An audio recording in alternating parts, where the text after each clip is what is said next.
What's good, guys, and welcome to a case study. Again, it's been a while, especially because I am trading a different style, so I'm not fully aware of all the trades that play out. But sorry for all the noises, but we're here and we are back with another case study. And as I said, it's been a long time, but yeah, let's dive into it. Don't waste too much time, and let's take a look at what happened there. So it played out yesterday, so a bit late with that, because at the end of the day, I didn't look at the charts anymore. But what we can see is basically based on the pre-mark, the weekly forecast we did, where we said price will go up here and then break further to the downside. We saw that price took out Asia highs, previous weekly highs, and previous daily highs when coming up here. So this is the area where the short trade played out. Additional confluences really are high time frame liquidity, the previous weekly highs, um, and the idea of price making that fake out because of this weak break here. I was confident that this was a fake break, so we would get up here. That played out, but I'm also quite confident that we now are ready to go lower. So that's sorry. Always when I'm speaking. That's what I'm looking at. And that was my idea of getting a turnaround above these highs. So we can zoom in and we can see that price started to slow down. We tapped just above there, Asia highs, and then we got a first push to the downside. And this is actually where the 1 minute comes into play, because our early sellers do not really find place on the 5 minute time frame. We can see that price slightly broke below this low that caused new high there. So that could be one of the early sellers we can class. So let's class that as early sellers, make it red so it's quite visible. Then the second one, you can see this low over here that led to that high. You can class that as early sellers as well. So that was my idea of the early sellers.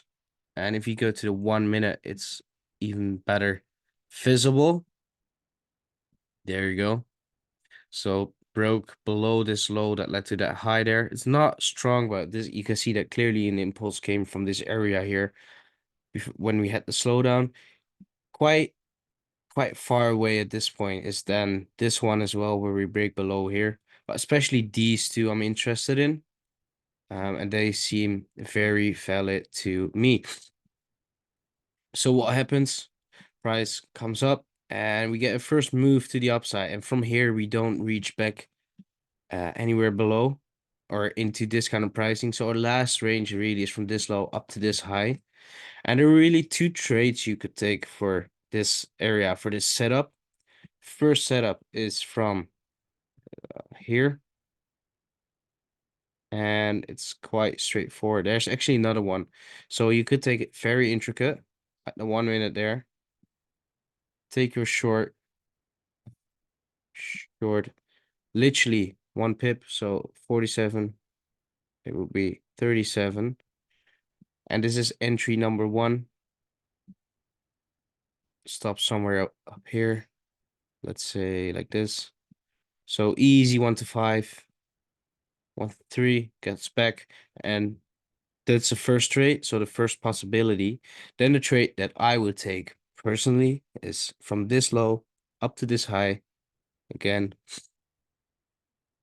So we get a break there, but we know that there's barely any internal range liquidity inside this leg. So except for this one, whoops. Except for this one, there isn't much internal range liquidity. But you can see that price is building up liquidity to the downside here. So I'm gonna use this later on. So this break here and that minor break is just a move to the downside and my confirmation too. All right, we're gonna move short. So 18, go to 8, stops above here again. And then we target a 1 to 4. We can see that 1 to 4 is missed out. 5.8, so like that. Same for this one. So almost hits 1 to 4. We can see that that's just been missed. We hit a 1 to 3.3. And then the trade with the highest probability and the most confidence is this one where we get the proper break. So we can have a low, high, higher low, higher high, a higher low, a higher high, a higher low, higher high, bearish break. And we take the same entry area, so we can expand that. And this is where the proper short comes from. Same area, same place. And this is where your extra trade comes from. And we can see that it hits a 1 to 5 almost in the end. And that's actually a beautiful trade that plays out. And even if you hold it, you could hold it until the gap. That was my target for my trades. So I had different trades, different style, but targeting those areas as well. And is it loading? Yeah. So targeting those lows would have given you perfect, beautiful trades.